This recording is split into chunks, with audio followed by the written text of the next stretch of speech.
What's good, YouTube? This video is going to be about how women misjudge men and miss this huge red flag.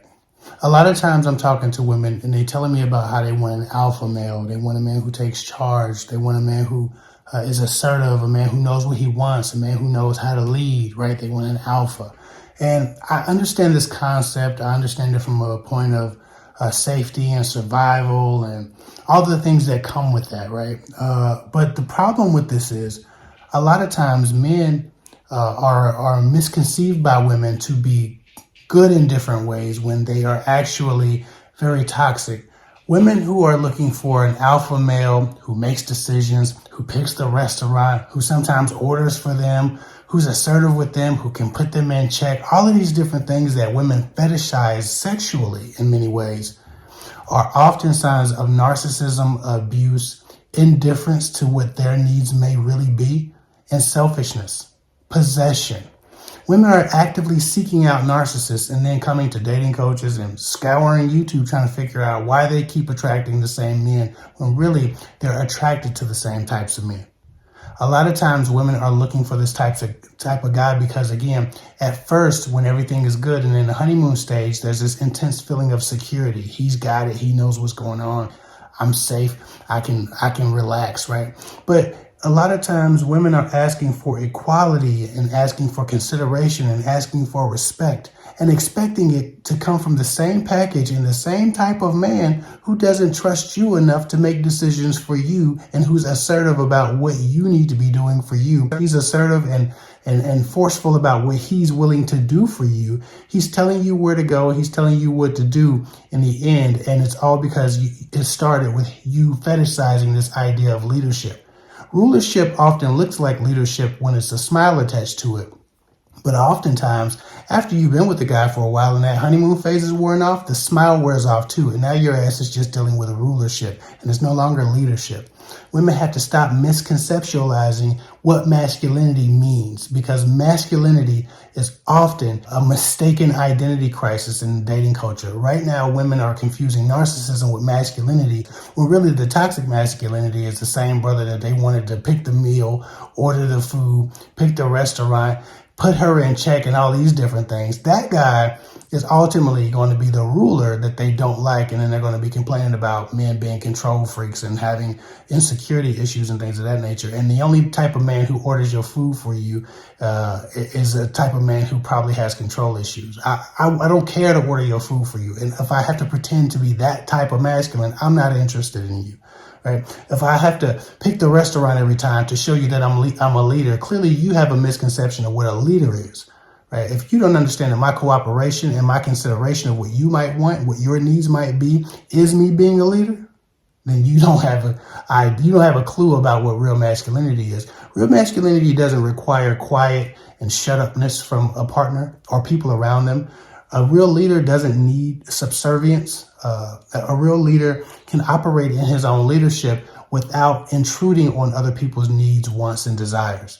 Okay, so we have to stop this idea that an alpha male is this forceful type of man who's tough in all these different ways, when really he's just being tough with women. He's just being possessive with women. He's just ruling over women. Real leadership is considerate, is peaceful. Real leadership understands and it is wise. It is not just ruling shit just to be ruling shit. Okay, I don't need to pick the restaurant every time. I don't need to order your food for you. I don't need to make plans and take charge and put you in check. Check your damn self. A lot of y'all be talking about you want a real man who can put you in check because if you was with a real man, you would then be feminine. Because if it ain't a real man, then you can't be feminine. You need a man who can put you in check. And then you're mad when you get knocked across the head. You're mad when this man is putting you in check, telling you to shut the hell up when he's getting caught cheating. Why'd you go through my phone, bitch? These are the same types of guys. You want reverence. You want humility. You want gentleness. You want peace. You want wisdom from the same guy that you just wanted to rule over what you ate for dinner. They don't come in the same package. So we have to understand that sometimes we have a misconception and we miscategorize people, just like men often miscategorize women. Maybe that's another video. I don't have time to address it. Women need to really check themselves about what their idea of masculinity is, because sometimes you're not attracting the same type of narcissist you're attracted to the same type of narcissist. You're attracted to the same type of inconsiderate, jealous, controlling, immature, and emotionally unavailable man.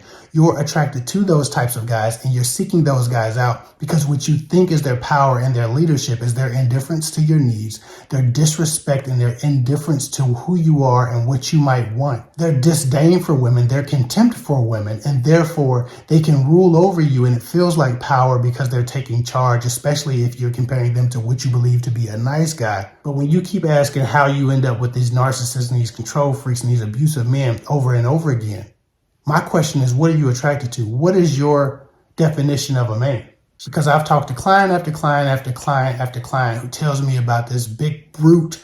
She creates this man in her mind. I say, what do you want? What you looking for? I want a man who, and it's this whole sexual fantasy of this powerful man coming down and saving her as the damsel and letting her sit in what she believes to be her feminine energy. And I'm going to be honest with you. Some of you confuse subservient. Some of you confuse weak, meek, tepid, desperate, lonely, afraid for feminine. Sitting on your ass and not making your own decisions doesn't make you feminine. Shutting up when a man tells you to just shut the hell up, bitch, taking shit doesn't make you feminine. Allowing a man to rule over you doesn't make you feminine. See, a woman's superpower is her wisdom. A woman's superpower is her nurturing. A woman's superpower is her effect on the world and her ability to multiply everything that a great man is and everything that a great man brings forth. Women take everything and multiply it. That's what they do. A woman sitting in her femininity doesn't necessarily need to shut up. She just needs to multiply and support, to nurture things around her and bring growth and evolution around those who love her. You're also worried about if a man is tough and if a man is a brute or if a man is alpha, that you have forgotten what a man really is. And then you wonder how you end up in these narcissistic relationships. Anyway, masculinity knows how to lead, but also knows how to follow. Masculinity is assertive, but also considerate. Masculinity is decisive, but also wise. Masculinity is aggressive, but also peaceful. Masculinity is capable, but also restrained. Masculinity isn't necessarily selfish. Masculinity doesn't rule. A masculine man is a leader, not a boss. I don't have to boss you around. If I have to boss you around or make your decisions for you, I can't possibly respect you, and I really don't want you. And again, women want guys who are going to be forceful, who's going to be assertive, who's going to make decisions and dominate them just enough. But ultimately, there's no balance with the man who's doing that. And so they're ultimately disappointed with the level of narcissism and self-serving and selfishness that they get from these guys. Peace, wisdom, and dominance don't often sit together. Anyway, I hope this helps. Follow me at KFake24 on Instagram. I'll get with y'all later.